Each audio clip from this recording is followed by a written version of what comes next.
আসসালামু আলাইকুম। আজকে কথা বলবো 31st নাইট অর্থাৎ ৩১শে ডিসেম্বর রাত্রিকে নিয়ে। যে রাতটি আমরা 31st নাইট হিসাবে আ পালন করে থাকি বা 31st নাইট হিসেবে উদযাপন করে থাকি, যে রাত্রিতে আমরা নতুন একটা বছরের সূচনা করি।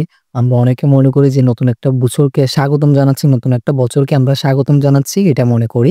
এখন কথা হচ্ছে আমাদের নতুন বছর যেন অন্য কারোর জন্য জীবন শেষ হয়ে না যায় বা অন্য কারোর জন্য জীবনটা দিনটি খারাপ না হয়। দেখা যাচ্ছে আমরা এই বছরটাকে উদযাপন করার জন্য সুন্দর মুহূর্ত দ্বারা আ যে বছরটি চলে গেছে আমাদের থেকে, ওই বছরকে বিদায় দিতে গিয়ে এবং আমাদের আগামী যে বছর আসতেছে সেই বছরকে আমরা গ্রহণ করার জন্য আমরা 31st নাইট পালন করে থাকি। তথা যে সকল কিছু আমাদের প্রকৃতিতে আছে তাদের যেন কোনোভাবে কোনোভাবে তাদের প্রাণ যাতে হানি না হয় সেই দিকটা খেয়াল করা আমাদের অনেক গুরুত্বপূর্ণ।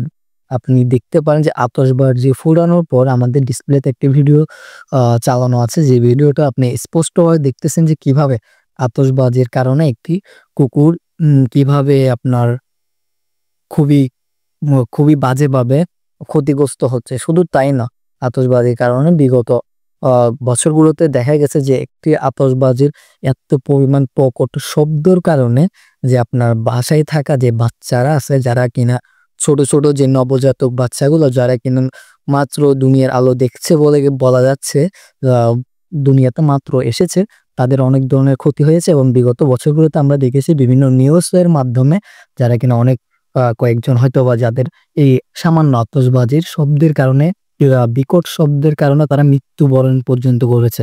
তাই আবারও রিকোয়েস্ট থাকবে, এর পাশাপাশি আরেকটি জিনিস উল্লেখ না করলে নয় যে বাংলাদেশে কিন্তু প্রতি বছর আপনার আ অতিথি পাখি আসে। মানে বাইরের যে কান্ট্রি গুলো আছে সেখান থেকে আমাদের নিত্য নতুন অনেকগুলো পাখি দেখতে পাই যারা কিনা আমাদের দেশগুলোতে ভ্রমণ করতে আসে। তাই একটু রিমাইন্ড করা দরকার যে বিগত বছরগুলো থেকে বর্তমানে যে আ যুগগুলো বা সামনে যে দিনগুলোতে আসছে সেগুলোতে কিন্তু অতিথি পাখি আসা কমিয়ে দিচ্ছে।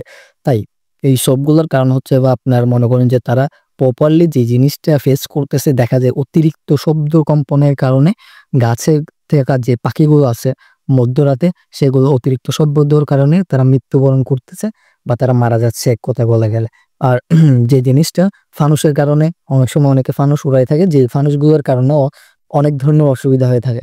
তাই আমরা এভয়েড করব যে জিনিসগুলো আপনি উদযাপন করেন সুষ্ঠুভাবে। আপনার সামান্য একটু ভুলের কারণে কোন একটি প্রাণীর যাতে জীবন শেষ না হয়ে যায় সেই দিনটি একটু খেয়াল করার জন্য অনুরোধ থাকবে। 31st নাইট নাম দিয়ে থাকেন না কেন, তাতে সুন্দর সুষ্ঠুভাবে উদযাপন করার জন্য আহ্বান রইল। এবং আনন্দ সামান্য মুহূর্ত বা সামান্য আনন্দের জন্য অন্য কারো জীবনে যাতে কোনো ধরনের কোনো ধরনের সমস্যা সৃষ্টি না হয় বা কারোর কোনো প্রাণীর যাতে জীবন দিতে না হয় সেই জিনিসটা একটু খেয়াল রাখবেন। যাতে 31st নাইটে আপনারা যাই করেন না কেন আতশবাজি যে শব্দগুলো রয়েছে এতে করে যাতে কোনো একটা প্রাণীর জীবন নষ্ট না হয়। তো আজকে এতটুকুই। ততক্ষণ পর্যন্ত ভালো থাকবেন। নেক্সট ভিডিও আসা পর্যন্ত আমাদের চ্যানেলের সাথেই থাকবেন এবং এরকম নিত্য নতুন ভিডিও পেতে আমাদের সাবস্ক্রাইব করে দিতে পারেন। ততক্ষণ পর্যন্ত ভালো থাকবেন। আসসালামু আলাইকুম।